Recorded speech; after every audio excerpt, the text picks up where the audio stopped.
morning, everybody. I hope you're all doing well, and that was a very good morning from Winnie. Winnie is here just to say hello, and when you've done your part, Winnie, now you can be dismissed. Goodbye. So I hope you're all doing well. I've really missed you. I hope that you're helping your families and being the kind, good, sweet people that you are. So, in the book that we're reading, The Mixed Up Files of Mrs. Basil E. Frankenweiler, we have now found out about the angel statue that Claudia and Jamie have seen in the Metropolitan Museum of Art in New York. And they say maybe it was sculpted by Michelangelo. So I just thought that I'd spend a little time today. One of the things we're going to do is I'm going to tell you a little bit about the great Renaissance artist Michelangelo. He was born in Italy in 1475, and he was one of the greatest artists who've ever lived, certainly one of the most important artists of the Renaissance times. Some of his important sculptures are, and he did many beautiful, beautiful paintings and sculptures, but we'll just pick a few. So one that I wanted to show you a picture of in a few moments is called the Pieta, and it's in the Vatican in Rome. This beautiful, beautiful sculpture is of the dying Jesus in Mary's arms, and this is actually the only sculpture that Michelangelo ever signed. So now let me get you a picture, and hopefully you can see that. Right. So this is the Pieta. Look at the beautiful fold. So this is made out of stone, and just look how real and incredibly alive it looks. So this is the Pieta. Another one of his incredibly well-known sculptures is called the David. Now the David is nearly 13 feet tall. That's, if I'm 5'2", that's 2.5 times as tall as I am. 13 feet. It's considered by many experts to be the most nearly perfect statue ever created. And here is a picture of the magnificent David's head.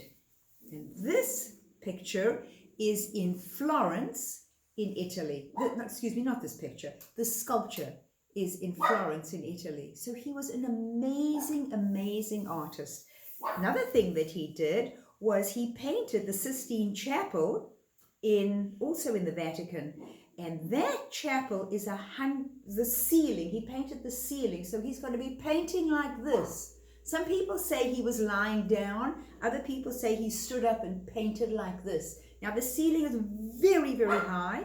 It is 143 feet long. That's about, if you think about our Omni classroom, it's about 5 times as long as the Omni classroom and about 2.5 times as wide. So that's a huge expanse of ceiling that Michelangelo painted.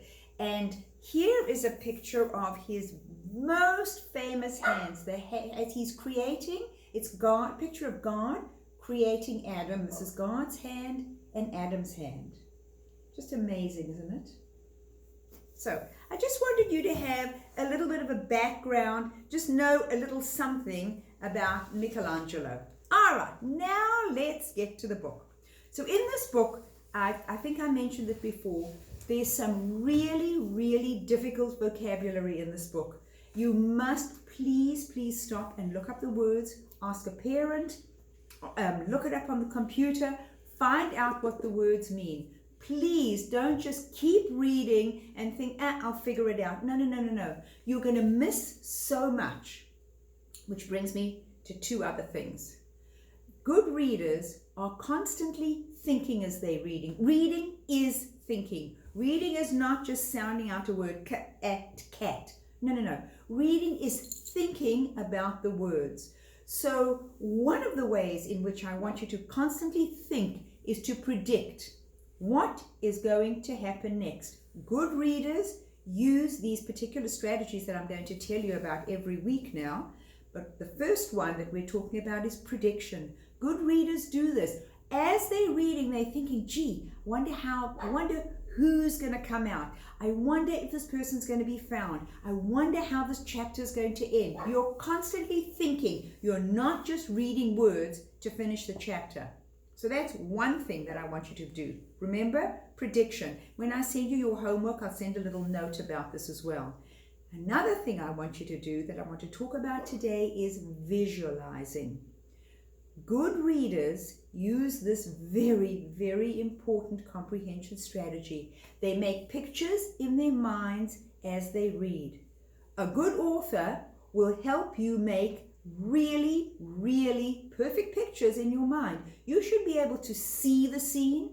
You should be able to hear what is going on. You should be able to smell, to taste, to feel. You should be able to use all your senses to create these pictures in your mind, which will help you to better understand the work. If you understand it, you're going to enjoy it. If you're going to enjoy it, your comprehension is going to deepen. One thing will help another. So please, please remember, I want you to predict and I want you to visualize. Okay, there's a lot of things that we're talking about today, but you are all very, very good readers and I know you can handle this. So we're thinking about prediction, we're thinking about visualization. Something else I want to talk to you today about is similes. And I'm sure you all know what a simile is. It's when one thing is compared to a totally different thing. At one point, Jamie in the book says, homesickness is like sucking your thumb. When you have simile, you use the words like or as to compare two different things, homesickness and sucking your thumb. Here's another one. The house is as clean as a whistle. You're comparing the house to a clean whistle. The boys fought like cats and dogs. You're fighting like cats and dogs. Gosh, that show was so boring. It was like watching grass grow. So think about it. A simile is comparing two different things and you use the words like and as. So in your homework today, and as I said, I will send it to you. You don't have to remember this. You are going to look for similes in the book as you read, and you can even just flip back and see if you can find any other similes. So you're going to look for similes. You're going to read you have read, you're going to read the next chapters, and I will remind you in your homework exactly what you're going to do. And then I want you to get out your colored pencils, your crayons.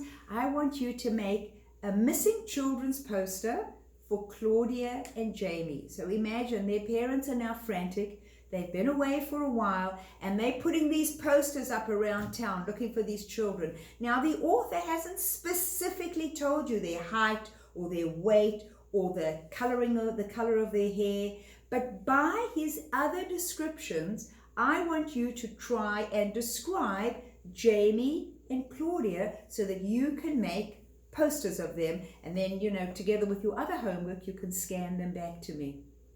So I hope you've enjoyed this lesson. I hope that you'll contact me if you have any questions whatsoever, and you know what, I hope you'll contact me just to say hi. So for now, I'm sending a goodbye to you. I'm sending love and hugs, and see you soon. Bye guys.